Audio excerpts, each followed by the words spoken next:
อันสำคัญงานทำบุญตักบาตรน้อมมุทิตารำลึกครูบาเจ้าศรีวิชัยครบรอบ90ปีพิธีลงจอบแรกสร้างทางขึ้นดอยสุเทพปีนี้จัดงานเสาร์ที่9พฤศจิกายนพุทธศักราช2567ช่วงเช้า6 นาฬิกาเป็นต้นไปก็ขอเชิญชวน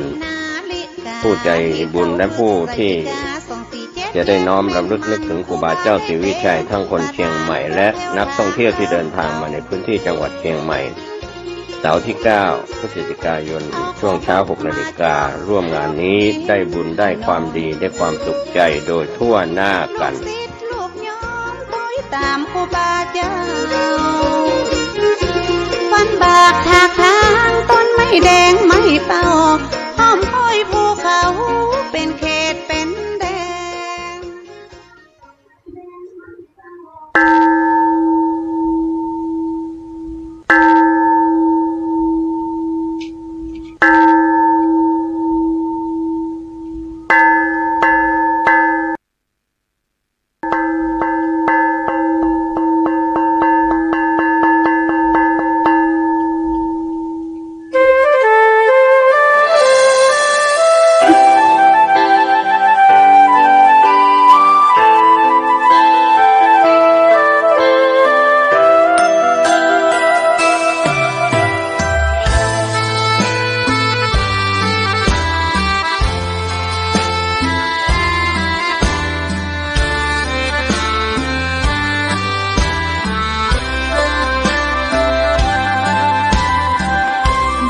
เกิดเป็นคนนั้นยากจริงนะ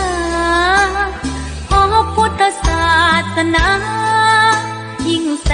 นยากเย็นคนไทยโชคดีที่สุดแล้วมีแก้ว3 ดวงงามเด่นมีวัดซึ่งเป็นนาบุญยิ่งใหญ่มีศาสนาพุทธประจำชาติไทยอยากหล่ออยากสวยเราต้องรักษาศีลอยากมีอันจะกินต้องหมั่นทำบุญทำทานเอาไว้เข้าวัดสวดมนต์ฝึกฝนสติให้ว่องไวรีบทำตอนที่เราทำเองได้อย่ารอจนตายถึงเข้าวัดว่าเข้าวัดยามเป็นจะได้เห็นแต่น้ำใจเข้าวัดยามตายจะได้เห็นแต่น้ำตาก่อนจะสายเกินขอเชิญมาใช้ชีวิตให้คุ้มค่าเจริญทานศีลภาวนาสั่งสมบารมีไว้ทำบุญตอนที่ยังมีชีวิตย่อมดีกว่ารอเขาอุทิศบุญให้อย่ามัวหลงเพลินเดินห่างวัดตัวอย่างชัดๆมีมากมายเข้าวัดตอนตายสายเกินแก้กรรม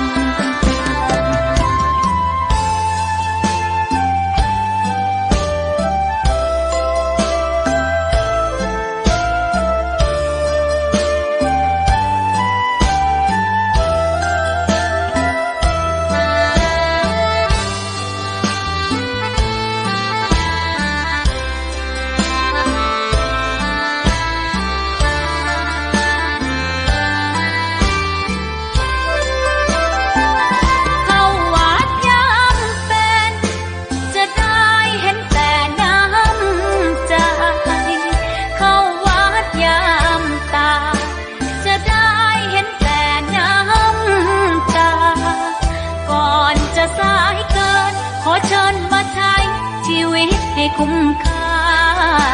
เจริญทานศีลภาวนาสั่งสมบารมีไว้ ำบุญตอนที่ยังมีชีวิตย่อมดีกว่ารอเขาอุทิศบุญให้อย่ามัวหลงเพลินเดินห่างวัดตัวอย่างชัดๆมีมากมายเข้าวัดตอนตายสายเกินแก้กรรมเข้าวัดยามเป็นผลบุญหนุนนำเข้าวัดยามเป็นจะได้เห็นแต่น้ำใจเข้าวัดยามตายจะได้เห็นแต่น้ำตา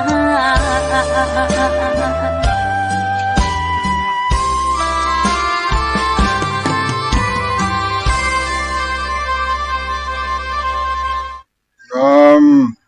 ถวายความเคารพพระมหาเถรานุเถระครูบาอาจารย์เจ้าทั้งหลายจุตนจุองค์เจริญสุขเจริญธรรมจงได้บังเกิดมีแก่ท่านพุทธศาสนิกชนทั้งหลายที่ได้สดับรับฟังสาระธรรมเสียงธรรมทางสถานีวิทยุวัดฝ่ายหินในคลื่นวิทยุ FM 104.50 เมกะเฮิรตซ์สถานีวิทยุการศึกษาแห่ง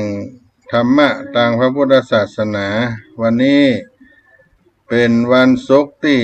25 ตุลาคมพุทธศักราช 2567 ก็ได้เวียนมาตกตากาละเวลาเสียงธรรมวัดสลีโสดาพระอารามหลวงจังหวัดเชียงใหม่และก็ในนามของพระธรรมจาริกซึ่งอาตมาภาพท่านพระครูปัญญาสังฆการหรือท่านพระครูพรหมินทร์เป็นผู้มาดำเนินรายการมาพบกับพี่น้องท่านสาธุชนคนฟังทั้งหลายวันนี้บรรยากาศตีนดอยสุเทพอุชุวันโพธก็มีแสงแดดร้อนจ้าออกมาหลังจากที่ได้มีน้ำฟ้าสายฝนส่งใต้ออกพรรษามาหลายมื้อหลายวันวันนี้ก็แดดจ้าออกมาเกิดความอบอุ่นเอาผ้าตัวผ้าห่มของใจเป็นเสื้อเป็นผ้าที่มันมันชื้นมาหลายมื้อหลายวันช่วงเข้าพรรษามาตากแดดตากแสงแดดให้มันได้แห้งได้เกิดความชื้นที่ผ่านมาก็จะได้หายแห้งหายชื้นจะได้แห้งได้ฆ่าเชื้อโรคต่างๆก็ได้เนอะญาติโยมที่อยู่ทั้งบ้านทั้งเรือนอาตมาภาพก็เอาผ้าห่มผ้านวมผ้าตัวออกตากแดดเพื่อเตรียมตัวเข้าสู่ฤดูหนาวแล้วญาติโยมหน้าหนาวเข้ามาเป็นช่วงการออกพรรษาผ่านไปก็เข้าสู่หน้าหนาวเข้ามาทางเกษตรกรรมชาวบ้านก็ที่ได้ทำไร่ทำนาก็เก็บเกี่ยวเข้าน้ำได้แล้วช่วงนี้เข้าเดือนยี่เข้าจีเต็มเมืองเดือนเกียงเข้าเหลืองเต็มต้งก็พร้อมเก็บเกี่ยวเข้าในนาในต้งเข้าสู่หน้าหนาวกันแล้วออกแรงแห้งไข่เข้ามาก็เป็นการพัดเปลี่ยนฤดูกาลในรอบปีหน้าหนาวหน้าฝนหน้าร้อนก็มีอยู่3 ฤดูบางวันก็วันเดียวมี3 ฤดูก็มีแล้วแต่สภาพอากาศซึ่งเขาก็ได้ผ่านพ้นวิกฤตการณ์น้ำท่วมน้ำป่าไหลหลาก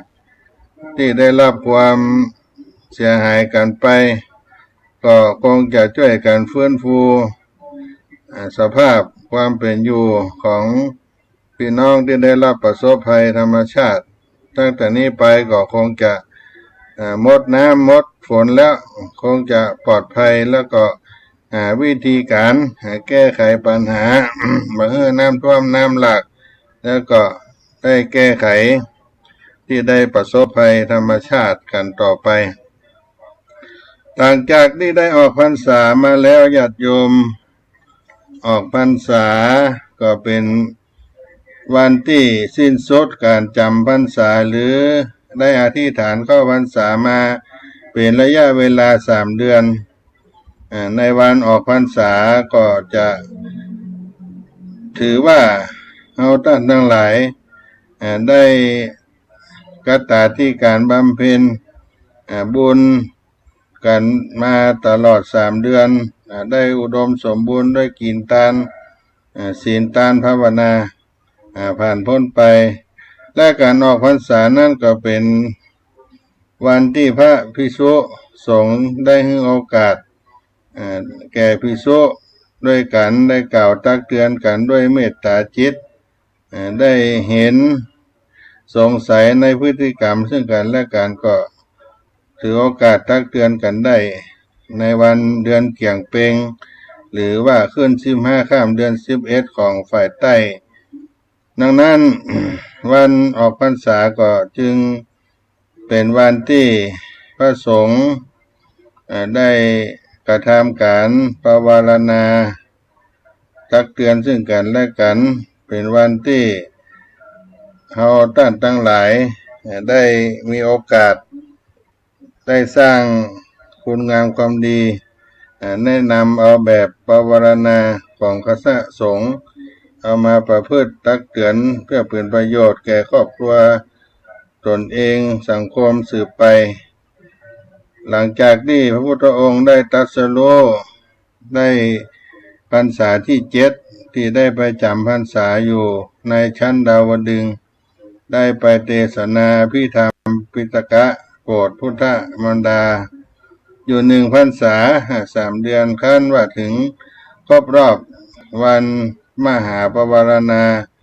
แล้วในรุ่งเช้าของวันเดือนเกี่ยงลง1 ค่ำหรือวันแรม1 ค่ำเดือน11พุทธองค์ก็เสด็จลงจากสวรรค์ชั้นดาวดึงส์ซึ่งมาโดยบันได3 ขั้นบันได3 บันไดก็ประกอบไปด้วยบันไดทิพย์ทั้ง3บันไดเงินบันไดคำบันไดแก้วซึ่งสักกะเทวราชาพญาอินทราธิราชวิสุกัมเนรมิตจากบนสวรรค์ลงมาสู่มนุษย์ที่ประตูเมืองสังกัสสานครที่นั้นบรรดาพุทธศาสนิกชนต่างก็มารอรับตักบาตรภัตตาหารกันอย่างเนืองแน่นเจ้าพุทธถือเป็นปรากฏการณ์ในวันแรม1 ค่ำของเดือน11ทุกปีเป็นวันคล้ายวันพุทธเจ้าเสด็จลงสู่โลกมนุษย์ที่เรียกว่าเทโวโลหณะวันพระพุทธเจ้าเปิดโลกเพราะเวลานั้นโลก3 โลกก็คือสวรรค์มนุษย์และนรกได้สามารถมองหันกันได้ทั้ง3 โลกในเจ้าของวันเดือนเกี่ยงแฮม1 ค่ำหรือวันแรม1 ค่ำเดือน11ของทุกปีถือว่าเป็นวันคล้ายวันเหตุการณ์นี้ก็มีการใส่บาตรตักบาตรเทโวโลหณะเทโวโลหณะเป็นการถวายการต้อนรับองค์สมเด็จพระสัมมาสัมพุทธเจ้าที่ได้เสด็จลงมาจากดาวดึงส์ได้อีกประการหนึ่งการได้ทำบุญนี้ก็ถือว่าได้เป็นการถวายการต้อนรับองค์สมเด็จพระสัมมาสัมพุทธเจ้าเอาท่านทั้งหลายก็ได้ทำกันไปโดยความนอบน้อมต่อพระรัตนตรัยย้อนอดีตในเหตุการณ์ในอดีตการในปัจจุบันนี้ท่านสาธุชนทั้งหลายก็ได้สร้างบุญบารมีรักษาศีลกินทานเกิดสติปัญญาด้วยการบำเพ็ญภาวนาเป็นบุญกุศลที่เป็นบันไดขึ้นสู่สวรรค์นิพพานในอนาคตการในภายภาคหน้าก็ขออนุโมทนากับทุกท่านด้วยวันนี้ได้มีโอกาส ได้รับอาราธนาจากท่านอาจารย์พระมหาสกลซึ่งเป็นเลขาหลวงพ่อพระเดชพระคุณพระธรรมเสนาบดีเจ้าวาดวัด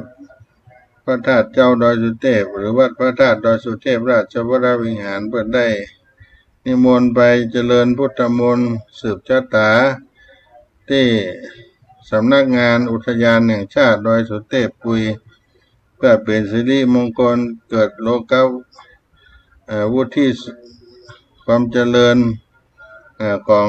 อุทยานแห่งชาติดอยสุเทพปุยก็มีหลวงพ่อท่านพระครูอดุลศิลกิจเจ้าคณะตำบลไหยาวัดธาตุคำอำเภอเมืองเชียงใหม่ท่านพระครูวิชิตศิลาภรณ์รองเจ้าคณะอำเภอเมืองเชียงใหม่วัดวังสิงคำตมาภาพท่านพระครูปัญญาสังฆขานและวัดพระธาตุเจ้าดอยสุเทพวัดช่างทองวัดฝ่ายหิน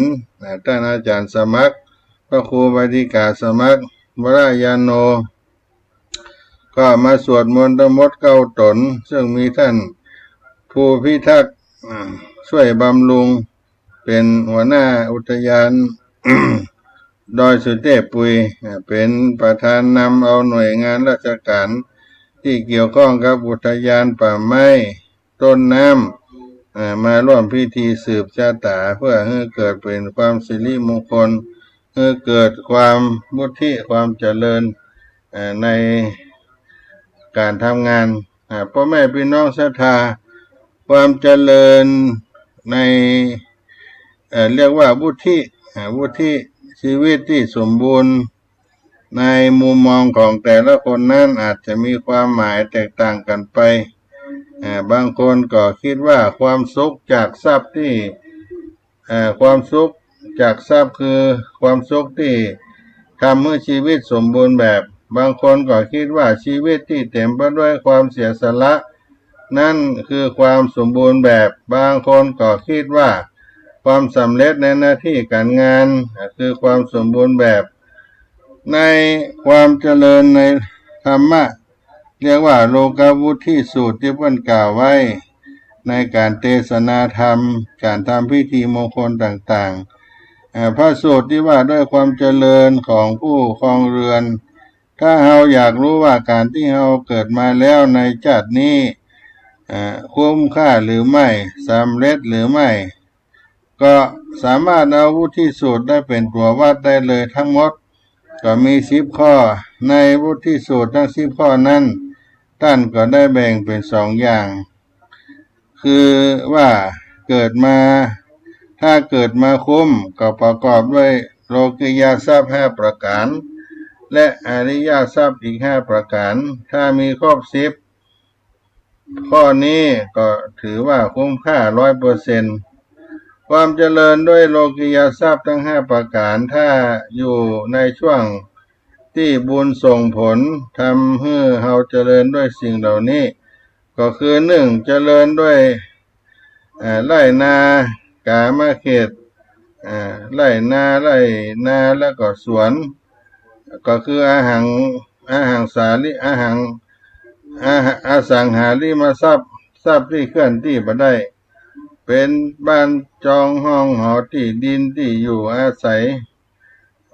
ตั้งหลายบ้านเฮือนที่ได้ครอบครองเหล่านี้เป็นต้นและอันที่2เจริญด้วยทรัพย์เป็นด้วยข้าวเปลือกข้าวสารต่างๆสังหาริมทรัพย์ที่เคลื่อนที่ได้เป็นเงินสดเงินฝากหุ้นที่ถือเรื่องประดับที่มีค่าทั้งหลายไม่ครอบครองทั้งหลายเหล่านี้ก็เรียกว่าเจริญด้วยทรัพย์หมายถึงสังหาริมทรัพย์ทั้งหลาย3เจริญด้วยบุตรภรรยาก็คือมีครอบครัวดี4เจริญด้วยลูกน้องบริวารในสมัยพุทธกาลก็ใช้คำว่าทาสกรรมกรและก็คนใช้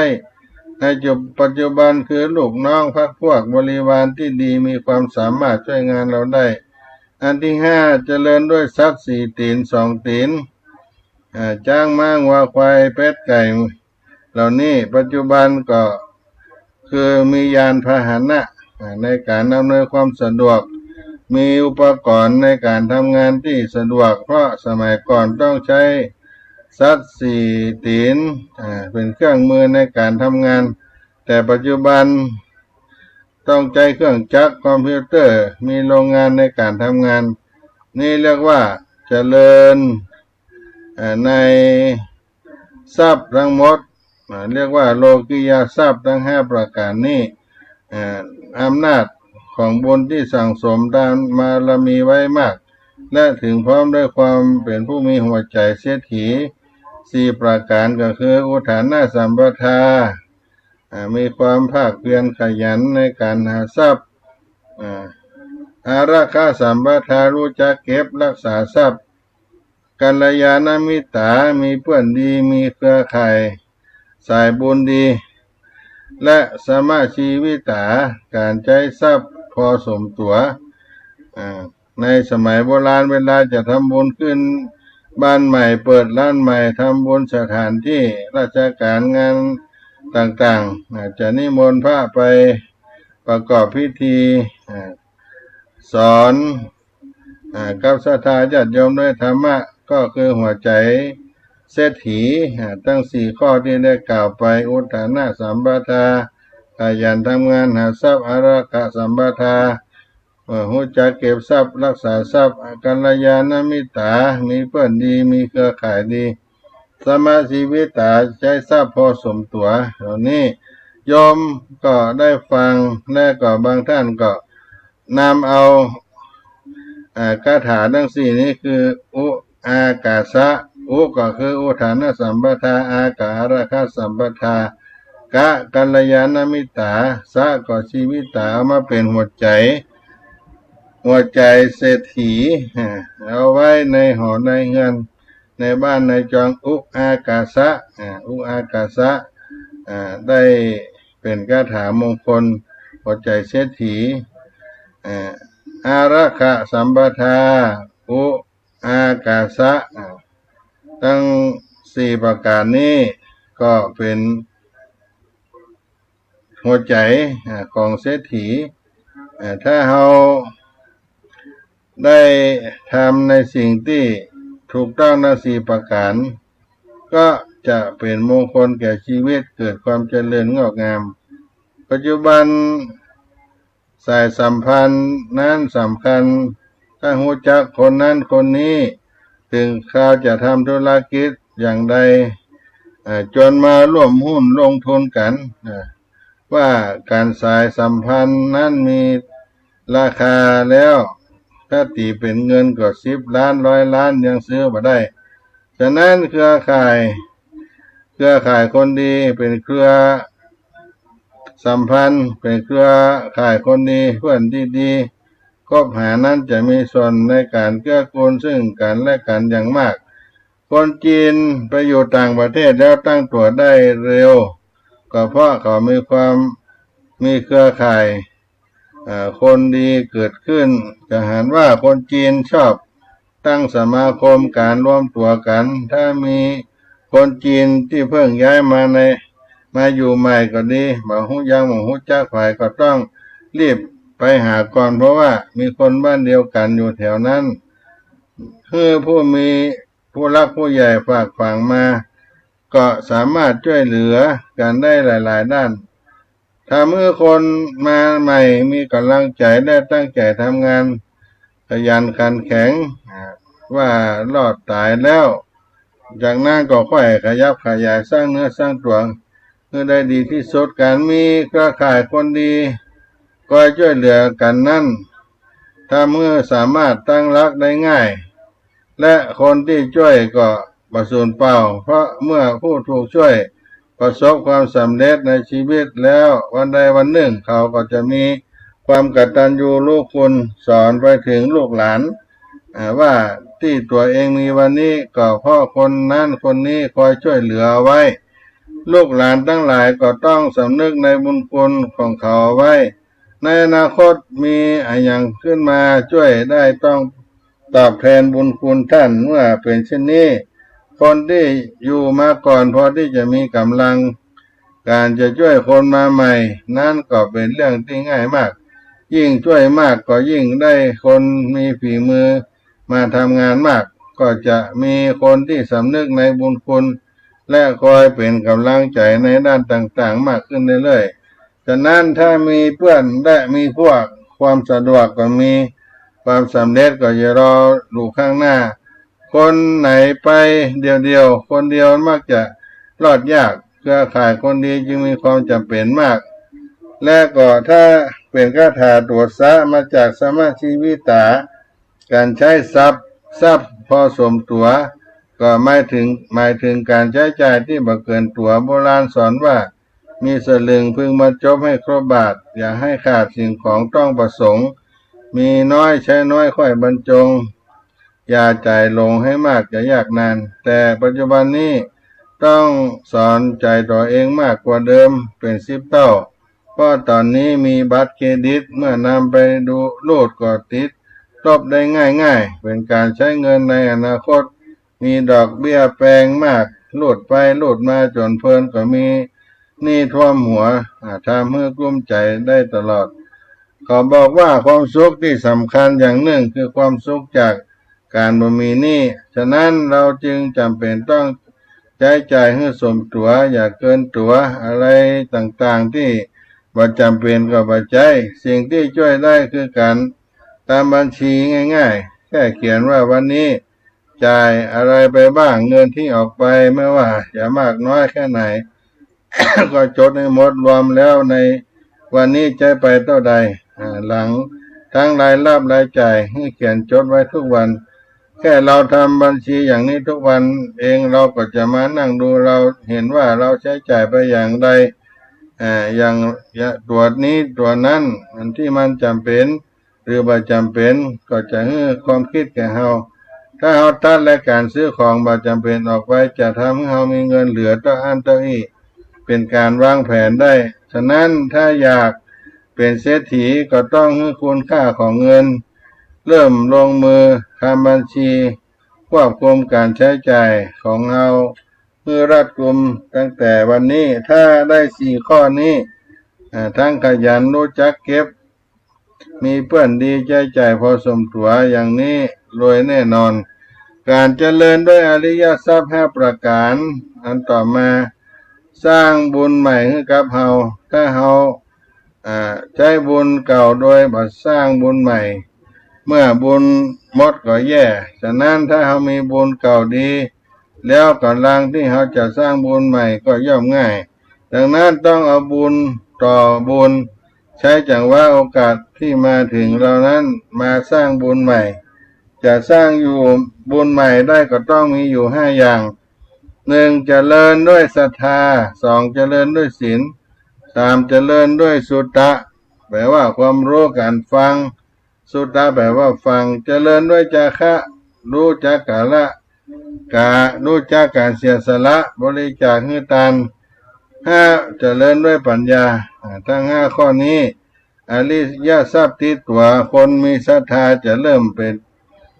ตัวเริ่มต้นต้องมีศรัทธาถ้าบ่มีบุญอย่างอื่นก็บ่เกิดมันต้องมีศรัทธาก่อนจึงจะมีอารมณ์ทำบุญรักษาศีลสมาธิถ้าบ่มีศรัทธาแล้วแม้แต่บาทเดียวก็บ่อยากให้แต่ถ้ามีศรัทธาแล้วถึงไหนก็ถึงกันศรัทธาคือความเชื่อมั่นความเลื่อมใสพระรัตนตรัยคือพระพุทธพระธรรมพระสงฆ์นั่นเองถ้าไปเชื่อหมอดูไสยเวทต่างๆนั่นแล้วเขาก็บ่เรียกว่าศรัทธาเพราะ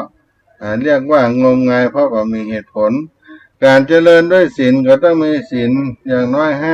5ในวันพระหรือวันสำคัญพิเศษต่างๆวันเกิดก็ควรรักษาศีล5ศีล8เป็นจังหวะที่เราจะต้องได้ทำเพื่อบางครั้งเราทำไปในสิ่งที่เราบอกว่าผิดในข้อศีลข้อธรรมก็มีก็มาเริ่มต้นประพฤติตนใหม่ให้ดีขึ้นตรงนี้เป็นต้นและการเจริญด้วยสิ่งทั้ง5 ประการนี้ก็ถือว่าเราได้เจริญงอกงามในด้าน อริยทรัพย์ทั้ง5ประการแล้วการเจริญด้วยสุตตะคือความรู้ในที่นี้ก็คือรู้ในธรรมะรู้ว่าอะไรเป็นบุญอะไรเป็นบาปอะไรดีอะไรชั่วอะไรเป็นกุศลหรืออกุศลรู้ว่าเกิดมาจากไหนทำไมตายแล้วจะไปไหนความรู้3ข้อนี้สำคัญมากคำว่าตายแล้วไปไหนจะย่องไปถึงคำตอบสุดท้ายเป้าหมายสุดท้ายของชีวิตของเราคือที่ใดนี่คือผู้ความรู้พื้นฐานของชีวิตและคุณค่าที่แท้จริงของการเกิดมาเป็นมนุษย์ก็คือการรู้ว่าเราเกิดมาสร้างบารมีรู้ว่าคนเราพอได้เกิดมาแล้วตายในชาติเดียวมันต้องเวียนว่ายตายเกิดหลายภพหลายชาติจะเกิด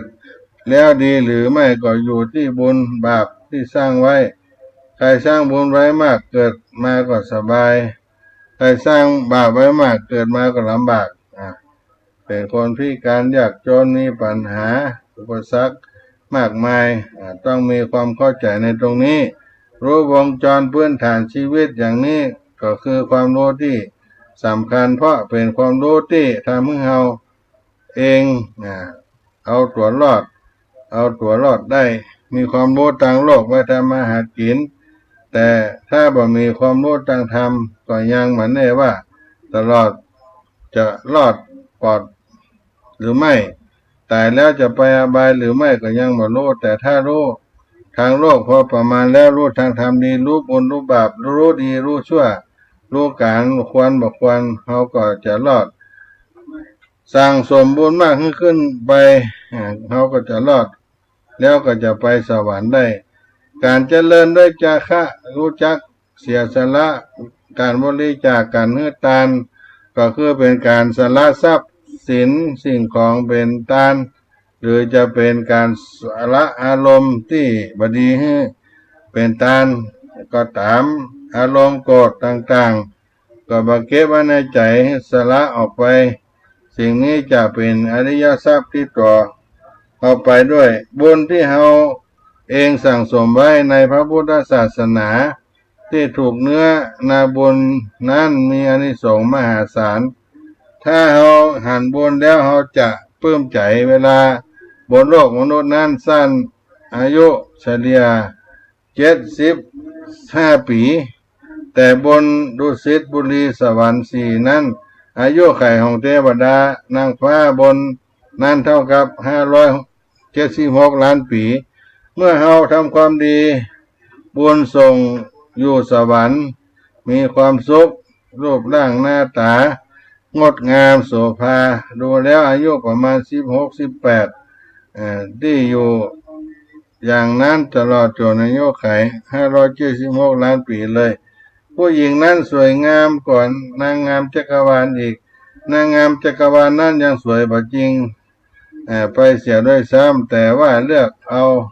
ที่พิการน้อยที่สุดเขาเลยยกให้เป็นนางงามจักรวาลสมบัติทั้งหลายบนสวรรค์ครบถ้วนบริบูรณ์หมดด้วยอำนาจแห่งบุญที่สร้างไว้ฉะนั้นเมื่อเราเกิดมามีโอกาสรู้อย่างนี้แล้วก็ควรขยันตั้งใจทำความดี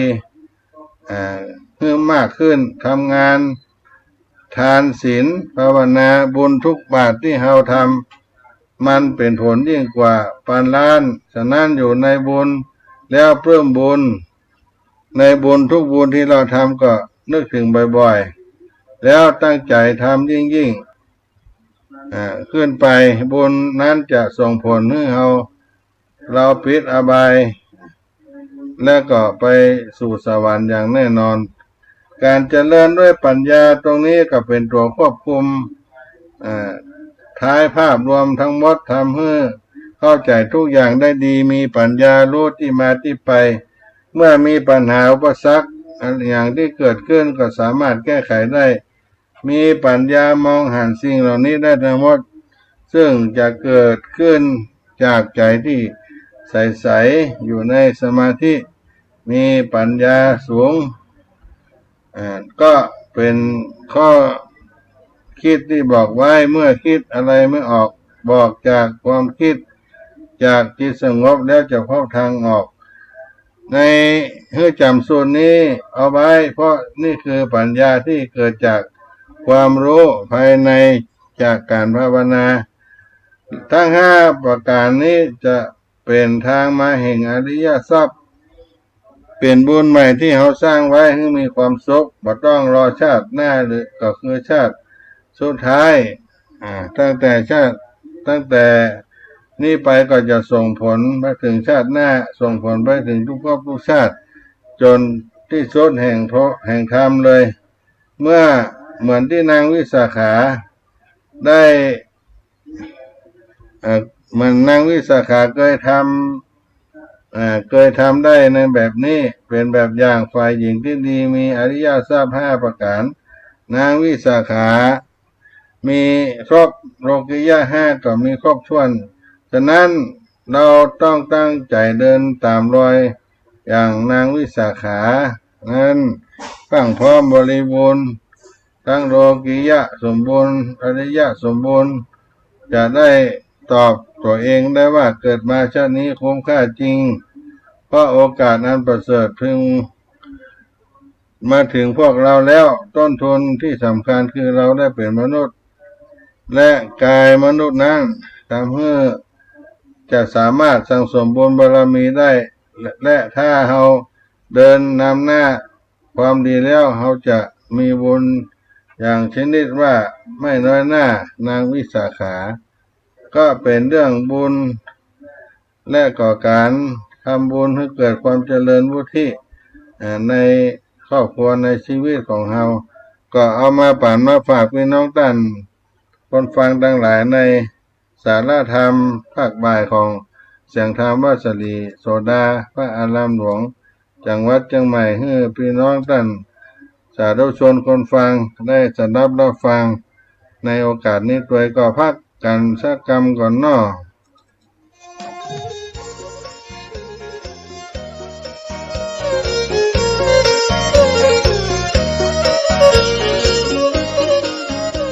ข่าวสารเพื่อการประชาสัมพันธ์ขอเชิญชวนศรัทธานักศีลนักบุญทั้งหลายร่วมทำบุญตักบาตรน้อมมุทิตารำลึกครูบาเจ้าศรีวิชัยครบรอบ90 ปีพิธีลงจอบแรกการสร้างทางขึ้นดอยสุเทพตำบลสุเทพอำเภอเมืองเชียงใหม่จังหวัดเชียงใหม่ณลานอนุสาวรีย์ครูบาเจ้าศรีวิชัยตำบลสุเทพอำเภอเมืองเชียงใหม่จังหวัดเชียงใหม่เสาร์ที่ 9 พฤศจิกายน พุทธศักราช 2567 ช่วงเช้า 6:09 นาทีศรัทธาประชาชนพร้อมกันณลานอนุสาวรีย์ครูบาเจ้าศรีวิชัย 6:19 นาทีประธานโดยท่านผู้ว่าราชการจังหวัดเชียงใหม่ถวายเครื่องสักการะครูบาเจ้าศรีวิชัยถวายเครื่องสักการะเจ้าแก้วนวรัตน์พระครูปัญญาสังฆการผู้ช่วยเจ้าอาวาสวัดศรีโสดาพระรามหลวงนำกล่าวทำถวายเครื่องสักการะบูชาครูบาเจ้าศรีวิชัยพร้อมโยงข้าวบาตร 6:29 นาทีพิธีทำบุญตักบาตรรำลึกมุทิตาครูบาเจ้าศรีวิชัยมีพระภิกษุสามเณรในพิธี219 รูป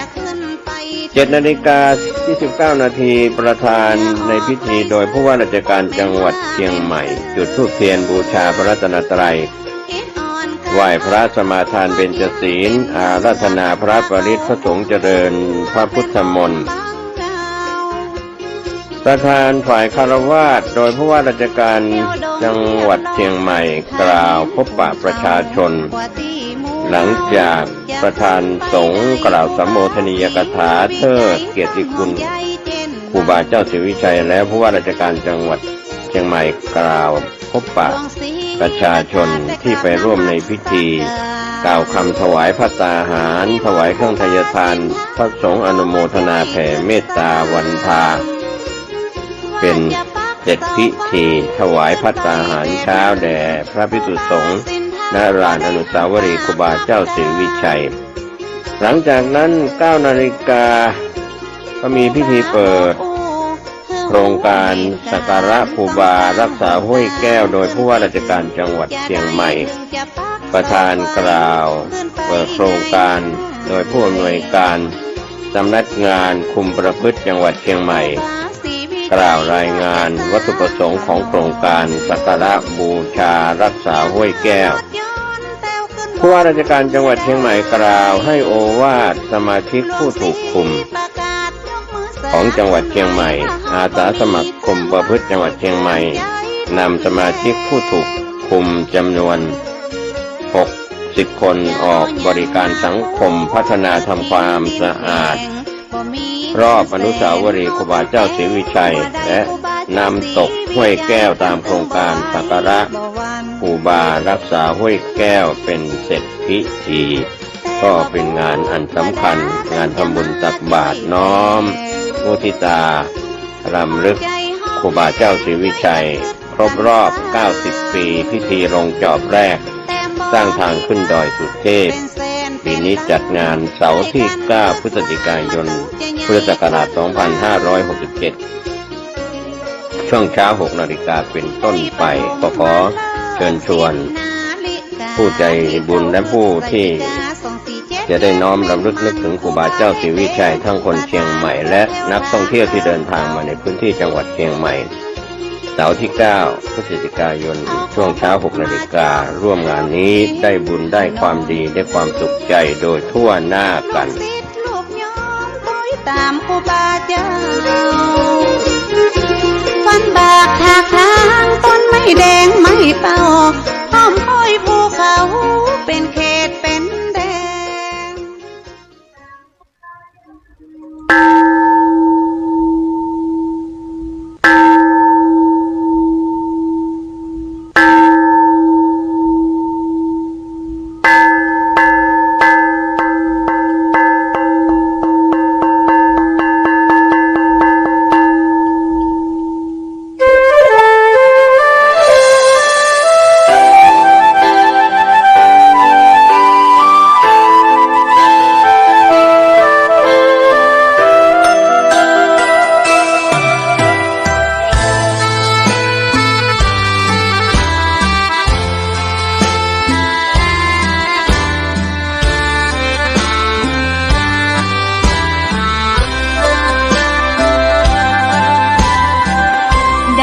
เกิดเป็นคนนั้นยากจริงนะ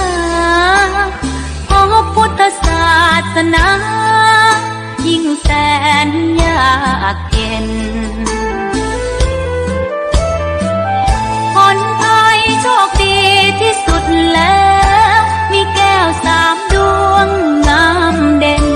มีวัดซึ่งเป็นนาบุญยิ่งใหญ่มีศาสนาพุทธประจำชาติไทยอยาก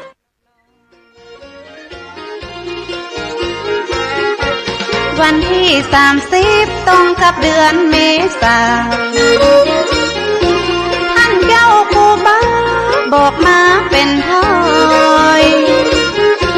ลูกศิษย์ลูกโยมตั้งป้อนานป้อน้อยพาเน้นเห็นน้อยมาช่วยกันทำบุญ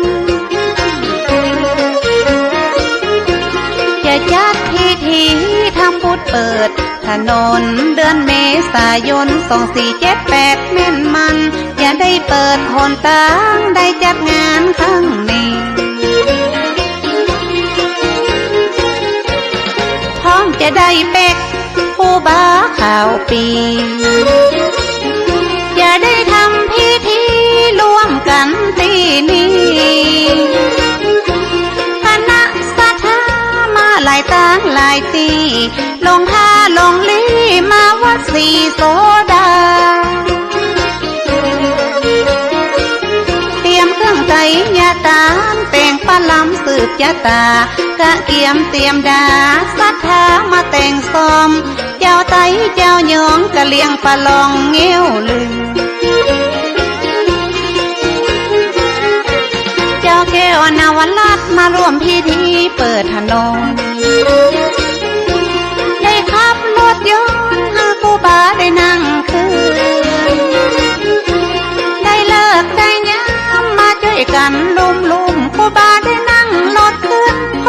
กองสะบัดใจพ่องฟ้อนพ่องเต้นไปเป็นเส้นเป็นสายจนไปถึงบันไดขึ้นพระธาตุวานได้ฉลองคนต่างขึ้นดอยสุเทพตอนนั้นกราบนบพระพุทธพระธรรมพระสงฆ์ขอเป็นมงคลครูบาได้สร้างกลายเป็นทรัพย์ป่าทองห้องโถใหญ่กว้างคุ้มครองเจ้าบ้านได้กราบไหว้บูชาพี่น้องไทยต่างชาติต่างศาสนาไหว้ปาละมีครูบาที่ตั้นได้กึดสร้างถนนหนทางขึ้นบนดอยสุเทพ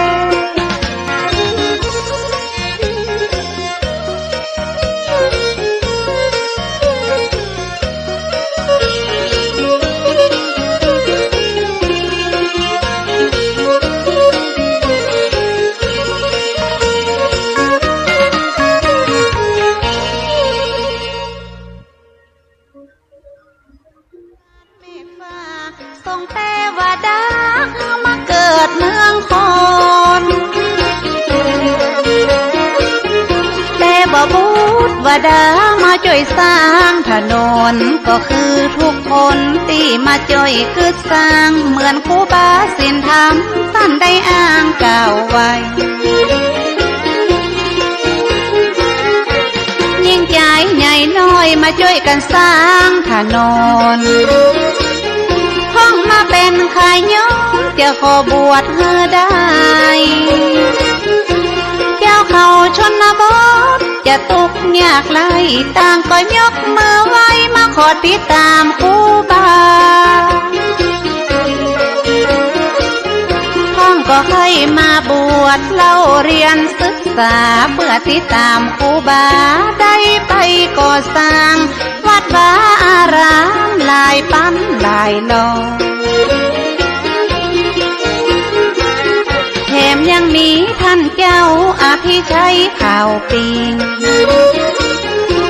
ตอนดีองดีผิวบางห่างน้อยได้นำศรัทธาเป็นปั้นเป็นลอย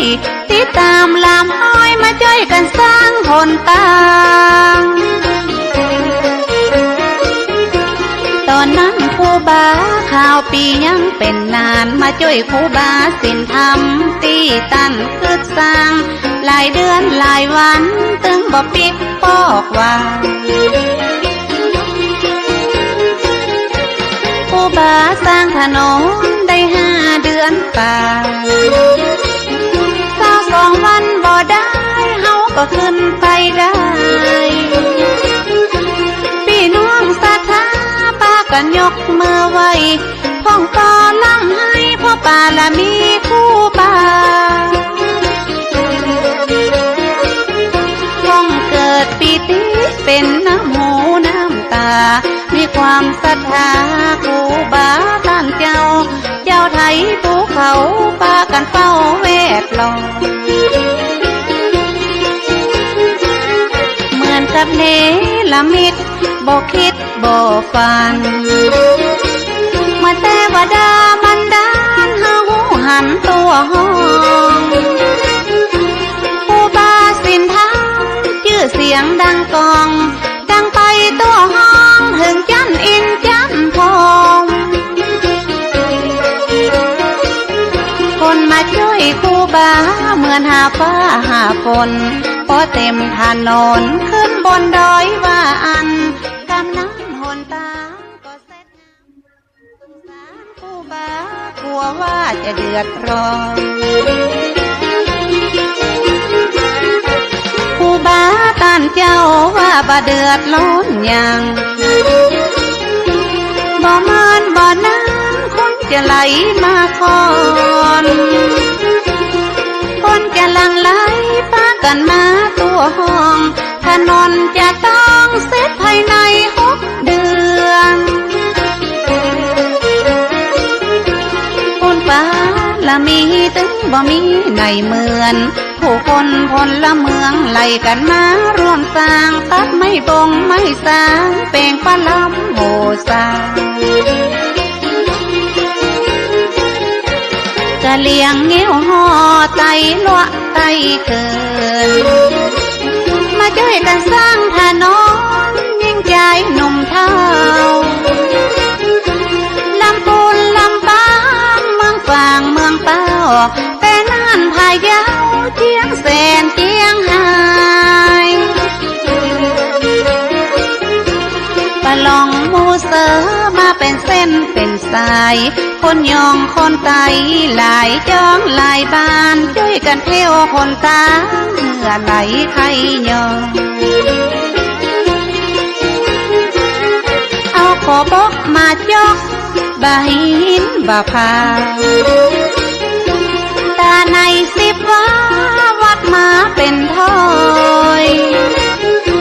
ตามเจตนา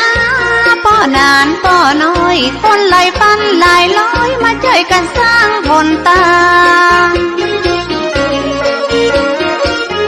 ห้องก็เกียมกับข้าวจีนปลาอาหารมาแบ่งมาปั่นกินกันว่าอันสนุกสนานบ่เหน็ดเหนื่อยเมื่อยล้าระยะหนทาง11 กิโลไปผู้บาสีวิจัยบอกว่าภัยตั้งหน้า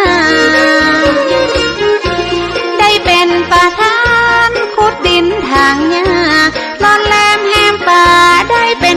5-6 เดือนผู้บาตันเจ้าจะมีในเหมือนส่องแสงลองเรืองทั่วเมืองทั่วบ้านเป็นแสงน้ำตาเหมือนตะวันส่องฟ้าผู้บาเป็นประธานคือสร้างถนนลูกศิษย์ลูกน้องเพราะเต็มตาเต็มหน้าเหมือนพระองค์ยังลอดย้อนแต้วขึ้นบนหือได้หลวงศรีประกาศยกมือสาขึ้นไว้ว่าเฮาบ่มีเครื่องไว้เครื่องใจทุนแรงจะเอาหยังมาคูดปืดหินดินแข็งบ่มีเงินแสนเฮาตึงแต่งบ่ได้ครูบาเจ้าศรีวิจัยท่านตึงบ่ไหวบ่หวันแต่ว่าบุตรว่าดาตึงจะมาจ่อยแปลงห้องใจห้องแห้งจ่อยกันคึดกันสร้างแต่บ่มีเงินเป็นแสนเป็นล้านจ่อยกันคึดสร้างมันตึงจะใหญ่ขึ้นมาได้ปฐมมาเลิก10 นาฬิกาที่9 พฤศจิกา2477แม่นมันครูบาได้เป็นประธานขุดแถวทางเริ่มเก่าเอาขอบกมาจอกขุดดินถนนลูกศิษย์ลูกย้อมต้อยตามครูบาเจ้าฟันบากทากทางต้นไม้แดงไม้เป่าห้อมห้อยภูเขาเป็นเขตเป็นแดงกำมีดมุยขอบกมาจกแผ่นดินแข็งปันเขตปันแดนคนละเล็กละน้อยปันตาปันหอยลัดขึ้นดอยมุ่นติงจ้อยกันทุกทากบาหินบาพาพาลาตกมาไผ่ตึงบาใจหินตึงผัวตึงเมียไข้หัวนั่งยิ้มพาลาตกกิ้งไผ่ตึงบาจมสักกา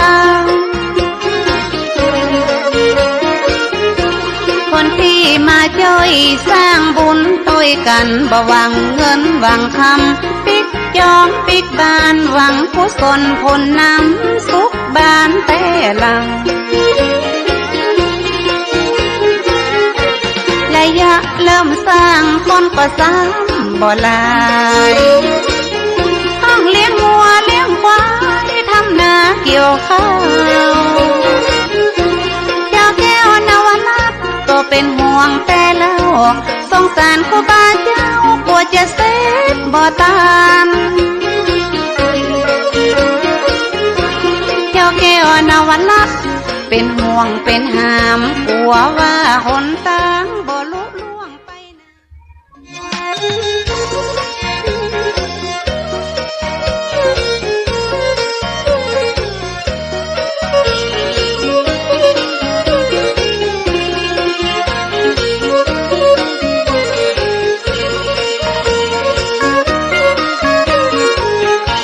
ต้นบุญล้านนาทั่วฟ้าสรรเสริญเป็นห่มพอเงินพอทองแผ่กว้างครูบาศรีวิจัยเป็นพระผู้สร้างเป็นที่กล่าวขานเล่าสืบกันมาท่านเป็นต้นบุญ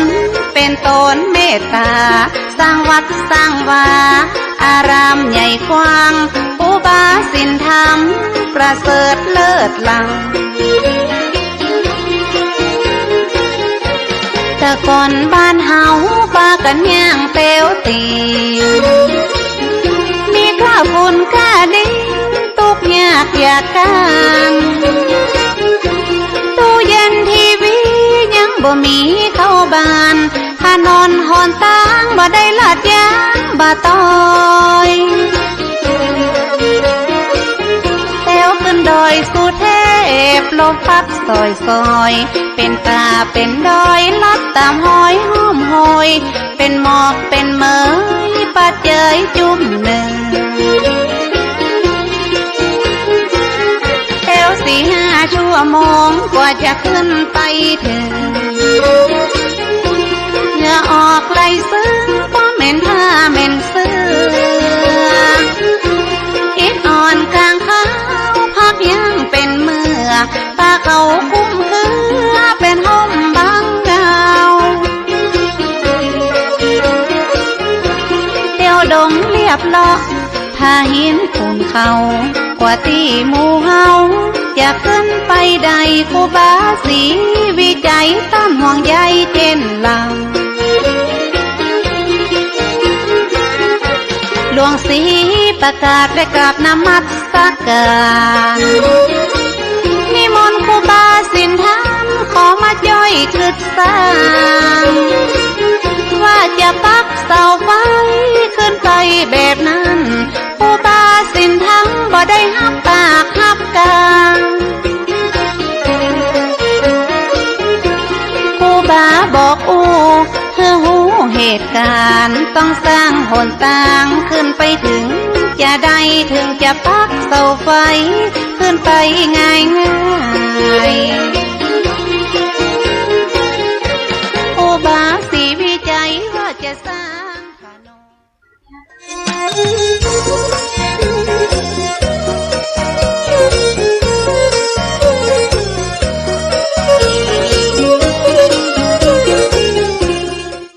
ก็ได้สดับเสียงซอของทิพวรรณจันทร์สวยเกี่ยวกับการสร้างตังขึ้นโดยสุเทพ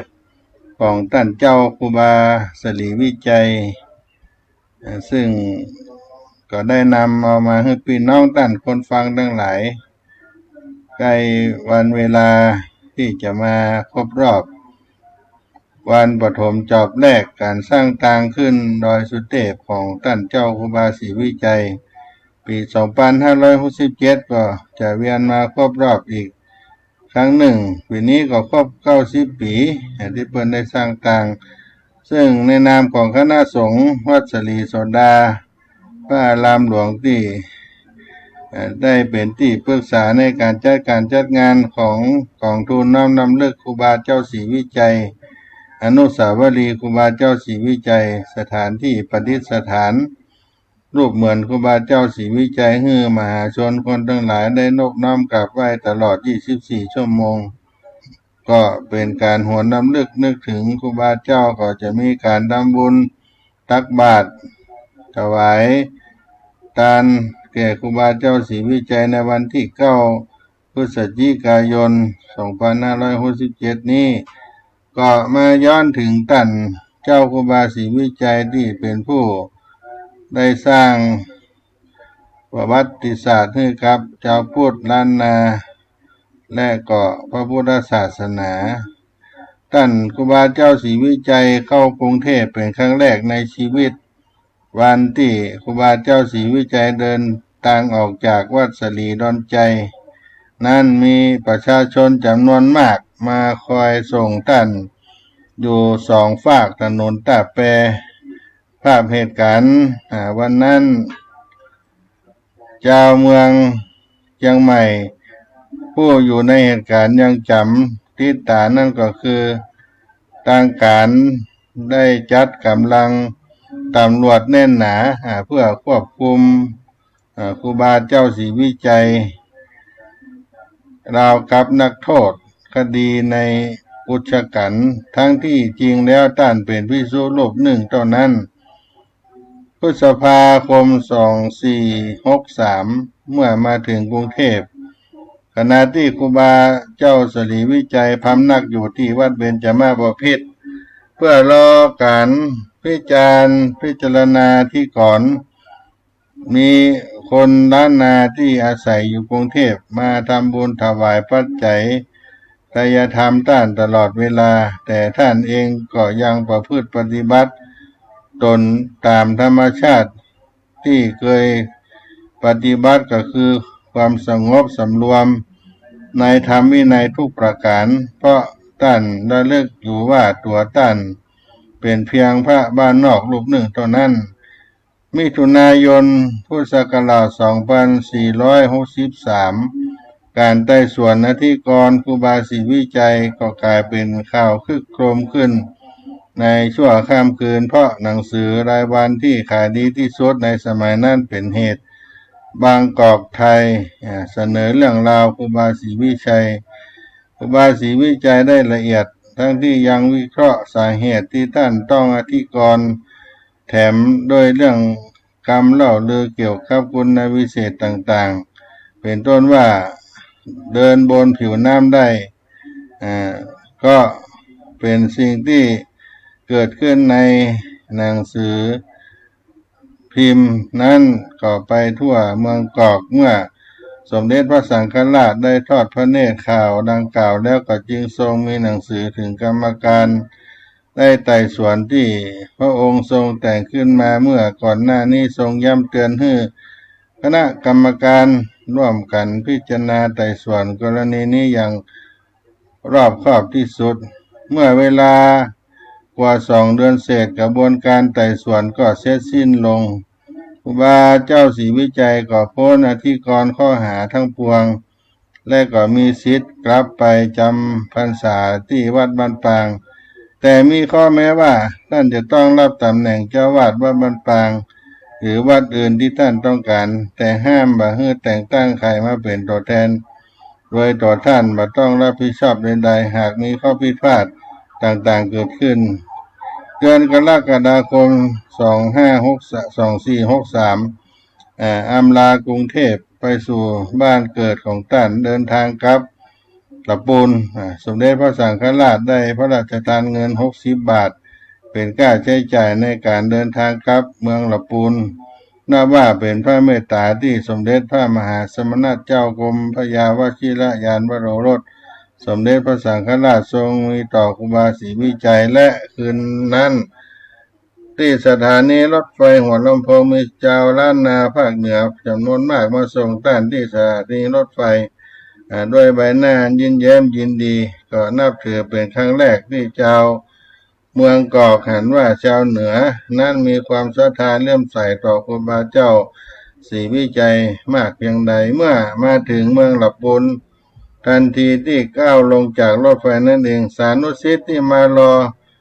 มาฮับต้านเพราะโดยภิกขุสามเณรวัดบ้านปางต่างก็พากันชายโยโห่ร้องต้อนรับต้านด้วยความยินดีเหลือประมาณชาวเหนือจึงตั้งสมญานามว่าตนบุญแห่งล้านนาไทยเมื่อได้คืนกลับสู่ภาคเหนืออีกครั้งในคราวนี้ครูบาศรีวิจัยก็ได้เปลี่ยนแนวชีวิตท่านใหม่ก็คือแต่เดิมจะบำเพ็ญวิปัสสนากรรมฐานปลีกวิเวกวันนี้ท่านก็กลับออกทุดงค์ไปยังท้องถิ่นต่างๆในภาคเหนือเพื่อบูรณะปฏิสังขรณ์วัดเก่าแก่ทรุดโทรมสำรุดนั้นซึ่งท่านใช้เวลาทุ่มเทเพื่อสาธารณประโยชน์ต่อพระพุทธศาสนาสร้างวัดเจดีย์พระธาตุ100 กว่าแห่งในล้านนาพบว่างานบูรณะปฏิสังขรณ์วัดวาอารามพระธาตุเจดีย์ต่างๆนั้นเกิดขึ้นทั่วล้านนาและก็ได้สร้างคัมภีร์ทำลงใบลานไว้มากมายก่ายกองบาทใบเดียวของครูบาเจ้าศรีวิจัยอาจจะน้อยเกินไปที่จะรองรับศรัทธาของเจ้าเมืองบาทใบเดียวและศรัทธาเปี่ยมล้นในการก่อสร้างต้องใช้ทั้งเงินและแรงงานอย่างมหาศาลดังเมื่อครั้งที่ท่านได้ไปขออนุญาตเจ้าคณะเมืองหลับปูนเพื่อไปบูรณะพระธาตุนิพุนชัยปูญชนียสถานเก่าแก่ของล้านนาไทยที่ชำรุดทรุดโทรมไปมากนำสร้างยำโดนพายุใหญ่พัดกระหน่ำจนยอดชัดพระธาตุเจ้าเสียหายเจ้าคณะจังหวัดได้กล่าวกับครูบาเจ้าศรีวิจัยว่าวัดพระธาตุนิพุนชัยนั้นทรุดโทรมมากทั่วพระอารามครูบาศรีวิชัยจะนำเงินที่ไหนมาบูรณะได้ครูบาศรีวิจัยตอบว่าตัวท่านเองมีเงินมีคำจะนำมาบูรณะพระธาตุแต่มีแต่บาทใบเดียวเจ้าอันที่ท่านเชื่อว่าศรัทธาของชาวเมืองลำพูนและเมืองใกล้เคียงจะหลั่งไหลมาเต็มบาทของท่านทุกครั้งที่ครูบาศรีวิจัยจะไปทำการบูรณะปฏิสังขรณ์วัดวาอารามปูชนียสถานแห่งใดก็ตามจะต้องขอที่ฐานก่อนทุกคราวโดยท่านบอกกับชาวบ้านต้องมีเทวดามาช่วยถึงจะสำเร็จแล้วก็ปรากฏว่าบาทเพียงใบเดียวของครูบาศรีวิจัยเล็กเกินไปที่จะรองรับศรัทธาและน้ำใจของเจ้าเมืองเพราะนอกจากเจ้าเมืองที่นำเงินทองมาบริจาคเพื่อบูรณะวัดพระธาตุนิพุนชัยแล้วก็ยังมีชาวบ้านอีกจำนวนมากอาสาตนมาทำงานโดยบ่คิดค่าจ้างเป็นจำนวนมากกว่า100 คนครูบาศรีวิจัยต้องตั้งโรงทานหุงหาอาหารเลี้ยงคนงานก็มีแม่ครัวพื้นเมืองมาช่วยปรุงแต่งกับข้าวอาหารศรัทธาญาติโยมมาช่วยบูรณะวัดนั้นอย่างมหันต์แก่เหน็ดเหนื่อยก็เป็นสิ่งที่พิสูจน์บุญญาบารมีของครูบาเจ้าศรีวิจัยที่แท้จริงและท่านก็ได้มีอธิกรณ์ช่วงสุดท้ายของชีวิต 2478-2479 ที่ในเดือนเมษายน 2478 ครูบาศรีวิจัยก่อสร้างผลงานชิ้นใหญ่เป็นที่สุดในชีวิตของท่านชิ้นหนึ่งคือการสร้างทางผ่านป่าผ่านเขาขึ้นสู่วัดพระธาตุดอยสุเทพปูชนียสถานแห่งสำคัญที่สุดของเมืองเชียงใหม่ใช้เวลาการสร้างจนเสร็จ5 เดือน 22 วันเป็นระยะทาง11 กิโลเมตรครับ500 กว่าเมตรเกือบ12 กิโลเมตรชื่อเสียงครูบาศรีวิจัยสร้างทางขึ้นดอยสุเทพไปทั่วแผ่นดินล้านนาสามารถทำงานใหญ่ให้สำเร็จในเวลารวดเดียวก็เป็นที่อัศจรรย์ที่บ่ต้องใช้งบประมาณแผ่นดินวันที่9 พฤศจิกายนได้ลงจอบแรกสร้างทางขึ้นดอยสุเทพสำเร็จเปิดทางในวันที่30 เมษายน 2478รถยนต์คันแรกที่ขึ้นดอยสุเทพก็ได้ระหว่างการขึ้นดอยสุเทพนั่นก็เป็นรถยนต์ของเฒ่าแก่โง่ที่ได้นำครูบาเจ้าศรีวิจัยขึ้นจากวัดศรีโสดาแห่งนี้ขึ้นไปสู่วัดพระธาตุเจ้าดอยสุเทพได้เป็นปฐมฤกษ์เมื่อวันที่30 เมษายน 2478แล้ว ก็มีคณะตั้งหลายได้ขึ้นไปโดยก็เป็นหน้าที่ก่อนที่ครูบาเจ้าได้รับด้วยการฝ่าฝืนการปกครองคณะสงฆ์ตามพรบลักษณะปกครองสงฆ์ตั้งตัวเป็นผู้ปกครองหัววัดเจ้าวาดต่างๆก่อสร้างบูรณะสถานที่ต่างๆโดยที่ไม่ได้รับอนุญาตคณะสงฆ์เมืองเชียงใหม่แต่งตั้งกรรมการสอบสวนครูบาศรีวิจัยในขณะที่ท่านยังจำพรรษาอยู่วัดพระสิงห์ว่าศรีวิจัยปฏิเสธทุกข้อหาว่าท่านไม่ได้ทำเช่นนั้นในคณะชาวเมืองเชียงใหม่และสานุชิตจำนวนมากเมื่อทราบข่าวครูบาศรีวิจัยกำลังจะถูกสอบสวนต่างก็มารอฟังข่าวที่วัดพระสิงห์ด้วยความห่วงใยเกรงว่าอาจารย์ครูบาเจ้าจะได้ถูกกันแกล้งทำร้ายจึงจัดเวรเฝ้าวัดพระสิงห์ทั้งวันทั้งคืนวัดพระสิงห์จากวัดเชียงใหม่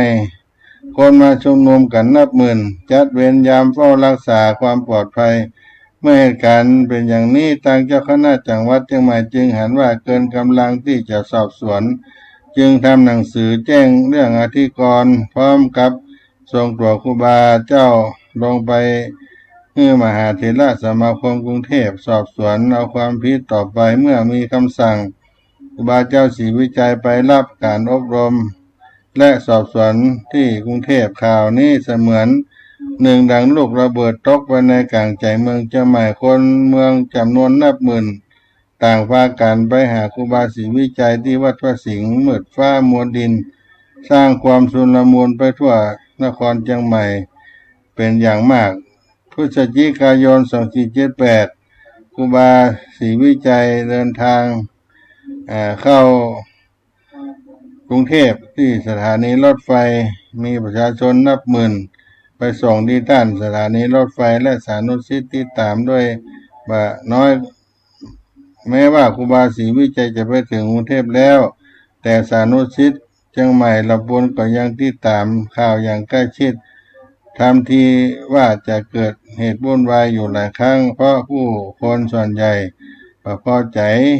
ทำให้ทางราชการต้องประกาศแถลงการเกี่ยวกับการสอบสวนครูบาศรีวิจัยให้ประชาชนรับทราบเป็นระยะที่ก่อนครั้งนี้ได้ดำเนินมาจนกระทั่ง2479ครูบาศรีวิจัยได้รับคำรับรองต่อคณะสงฆ์ว่าจะปฏิบัติตามพระราชบัญญัติคณะลักษณะปกครองสงฆ์ทุกประการตั้งก็จึงได้รับอนุญาตเดินทางกลับลำพูน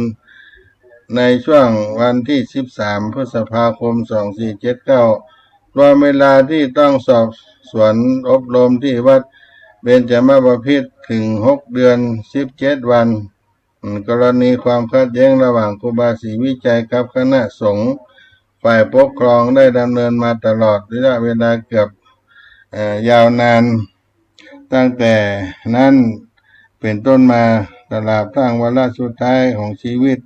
ครูบาศรีวิจัยแต่ในช่วงเวลานั้นครูบาศรีวิจัยก็ยังคงดำเนินการช่วยเหลือประชาชนเป็นศูนย์รวมศรัทธาเป็นที่พึ่งทางใจและดำเนินการบูรณะปฏิสังขรณ์วัดวาอารามต่างๆและงานที่เป็นสาธารณประโยชน์ตามคำอาราธนาอยู่ได้เลยผลงานสุดท้ายของท่านยังบัดเซลเซตในสมัยที่ท่านยังมีชีวิตก็คือสร้างขัว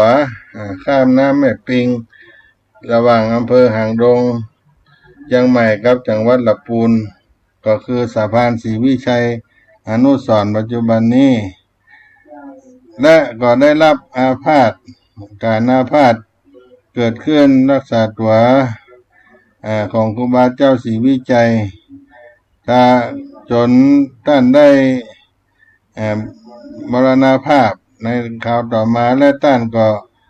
มีภาพปรากฏเกิดขึ้นที่ไปบูรณะวัดพระธาตุเจ้าแฮมีการอาพาธ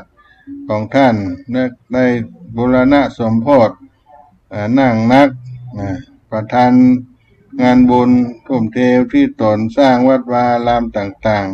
ๆก็ได้เป็นประธานนั่งนักในการนึกศีลนึกพรแก่ประชาชนที่มาร่วมทำบุญโดยท่านมาสนใจเรื่องเงินทองแต่จะมีกรรมการช่วยกันรวบรวมเก็บไปเป็นค่าใช้จ่ายในการก่อสร้างครูบา ศรีวิจัยนั่งนักที่งานไหนประชาชนก็นั่งไหลกันไปทำบุญวันละอย่างน้อย200 ถึง 300 รายหลังการก่อสร้างแล้วเสร็จก็จะมีการปล่อยหลวงเฉลิมฉลองในการก่อสร้างในศาสนาต่างๆดังกล่าวก็มักจะมีคนมาทำบุญกับครูบาเจ้าศรีวิจัยมากกว่าปกติเสร็จปล่อยหลวงในที่หนึ่งแล้วครูบาก็จะย้ายไปสร้างที่อื่นตามที่ผู้มานิมนต์โดยท่านจะนำทรัพย์สิน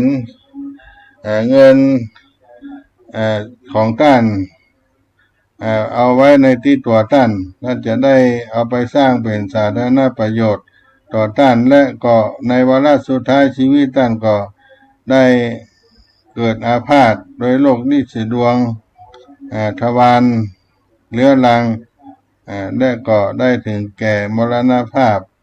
ไปในปี2481ที่วัดบ้านปางอายุ60 ปี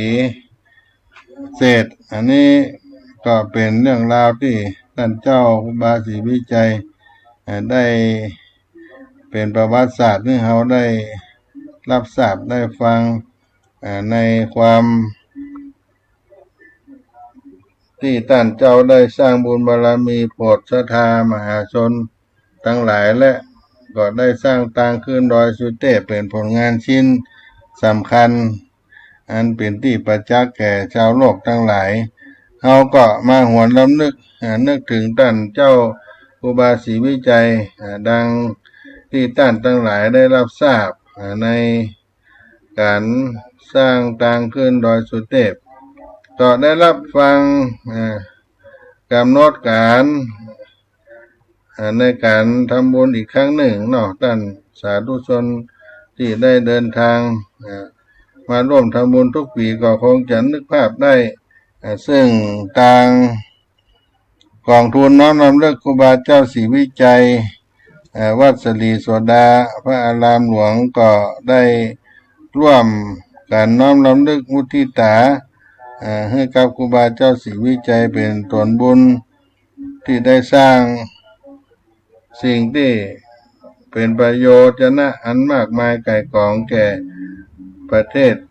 ชาติบ้านเมืองแผ่นดินล้านนาพระพุทธศาสนาโดยก็เชิญชวนในวันที่9 พฤศจิกายน 2567อีกครั้งหนึ่งเนอะ